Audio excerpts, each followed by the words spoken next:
રાજ્યભરમાં મેઘરાજાની તોફાની ઇનિંગ જોવા મળ્યા બાદ ઠેર ઠેર વિનાશના દ્રશ્યો પણ સર્જાયા છે। ત્યારે બનાસકાંઠા જિલ્લાના ભાડોદર ગામના ખેડૂતોની જમીનમાં વરસાદી પાણી ભરાઈ ગયા। ખેડૂતના દાવા પ્રમાણે ગામની અંદાજિત 250થી વધુ એકર ખેતીલાયક જમીન પાણીમાં ગરકાવ થઈ જતા ખેડૂતોને નુકસાની વેઠવાનો વારો આવ્યો। જે ખેડૂતો એક સમયે સોના જેવી ખેતી કરી લાખો કમાતા હતા, આજે તેમની જમીન પર માત્ર પાણી જ પાણી નજરે પડી રહ્યું છે। મહત્વનું છે, ભાડોદર ગામ એક સમયે મરચાના વિપુલ ઉત્પાદન માટે જાણીતું હતું। વર્ષ 2015ના સમયગાળાની વાત કરીએ તો અહીંના ખેડૂતો એક એકરમાંથી અંદાજે 5 થી 7 લાખ રૂપિયાની જંગી આવક મેળવતા હતા। પણ આજે ચિત્ર સાવ બદલાઈ ગયું છે। કુદરતનો એવો કોપ વરસ્યો છે કે ખેડૂતોની રોજીરોટી છીનવાઈ ગઈ। ત્યારે હવે સ્થાનિક ખેડૂત મદદ માટે સરકારને અપીલ કરી રહ્યા છે। અમારે સાહેબ લગભગ 2015 ને 17ના તજુનું પૂર આવ્યો તજુવાનું આની આ પરિસ્થિતિ છે। જો પાણીનો નિકાલ થાય નહીં તો આ જમીન આખી ખરાબ થઈ ગઈ। હવે લગભગ કોઈ પાકતો પણ નથી, નહીં તો સાયફરના લીધે આ બધું તકલીફ થઈ ગઈ। સાયફરને જો આગળ વધારે ને તો જ આ પાણીનો નિકાલ થાય ને જમીન સુધરે કદાચ। બીજું તો શું કહીએ, પછી એટલે તળાવ સુધી અટકાઈને મેળ્યું, ભડોદરને અંદર બંધ કર્યું છે, આગળ કોઈ નિકાલ થયો નથી। નુકસાન તો અમારે લગભગ ભડોદરની તો 300 એકર જમીન તો પડી છે આ રીતે, આ પાણીના પરલ પડ્યા એવી રીતે। આ સાલ વરસાદના લીધે ખૂબ નુકસાન છે અને વર્ષોથી અમે મરચાંનો પાક, મગફળી, જુવાર જે તે પાક કરતા હતા એ દર સાલ અમારો પાક નષ્ટ થઈ જાય છે।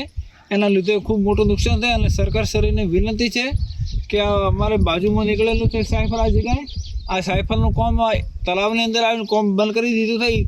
આગળ રણ સુધી કાયમની માટેનો નિકાલ કરે તો કાયમ માટે આ ખેડૂતોને જે પાણી ભરાય છે એને બરાબર બંધ થઈ જાય અને ખેડૂતો થોડા માઠો આવક લે કરતા થઈ જાય ને કે ખેડૂતો આવક વગર તો કેવી રીતે જીવન જીવવું। તમારે શું પાક હતો ને કેટલું નુકસાન છે? અમારે પાક મગફળીનું વાવેતર હતું, મરચાંનું જો વાવેતર કરેલ હતું, પણ પાણી ભરાવાના લીધે મરચાંમાં પણ મોટું નુકસાન છે।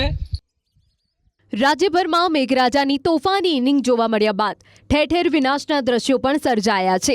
ત્યારે બનાસકાંઠા જિલ્લાના ભાડોદર ગામના ખેડૂતોની જમીનમાં વરસાદી પાણી ભરાઈ ગયા। ખેડૂતના દાવા પ્રમાણે ગામની અંદાજિત 250થી વધુ એકર ખેતીલાયક જમીન પાણીમાં ગરકાવ થઈ જતા ખેડૂતોને નુકસાની વેઠવાનો વારો આવ્યો। જે ખેડૂતો એક સમયે સોના જેવી ખેતી કરી લાખો કમાતા હતા, આજે તેમની જમીન પર માત્ર પાણી જ પાણી નજરે પડી રહ્યું છે। મહત્વનું છે, ભાડોદર ગામ એક સમયે મરચાના વિપુલ ઉત્પાદન માટે જાણીતું હતું। વર્ષ 2015ના સમયગાળાની વાત કરીએ તો અહીંના ખેડૂતો એક એકરમાંથી અંદાજે 5 થી 7 લાખ રૂપિયાની જંગી આવક મેળવતા હતા। પણ આજે ચિત્ર સાવ બદલાઈ ગયું છે। કુદરતનો એવો કોપ વરસ્યો છે કે ખેડૂતોની રોજીરોટી છીનવાઈ ગઈ। ત્યારે હવે સ્થાનિક ખેડૂત મદદ માટે સરકારને અપીલ કરી રહ્યા છે। અમારે સાહેબ લગભગ 2015 ને 17ના તજુનું પૂર આવ્યો તજુવાનું આની આ પરિસ્થિતિ છે।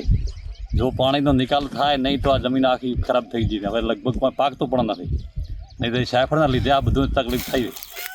સાયફરને જો આગળ વધારે ને તો જ આ પાણીનો નિકાલ થાય ને જમીન સુધરે કદાચ।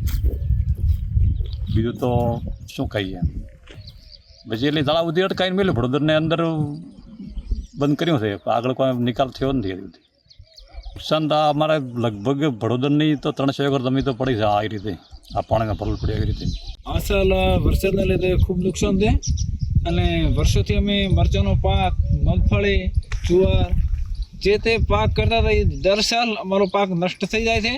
એના લીધે ખૂબ મોટું નુકસાન છે અને સરકાર શ્રીને વિનંતી છે કે અમારે બાજુમાં નીકળેલું છે સાયફર, આ જગ્યાએ આ સાયફરનું કામ તળાવની અંદર આવીને કામ બંધ કરી દીધું થઈ। આગળ રણ સુધી કાયમની માટેનો નિકાલ કરે તો કાયમ માટે આ ખેડૂતોને જે પાણી ભરાય છે એને બરાબર બંધ થઈ જાય અને ખેડૂતો થોડા માઠો આવક લે કરતા થઈ જાય ને કે ખેડૂતો આવક વગર તો કેવી રીતે જીવન જીવવું। તમારે શું પાક હતો ને કેટલું નુકસાન છે? અમારે પાક મગફળીનું વાવેતર હતું, મરચાંનું જો વાવેતર કરેલ હતું, પણ પાણી ભરાવાના લીધે મરચાંમાં પણ મોટું નુકસાન છે।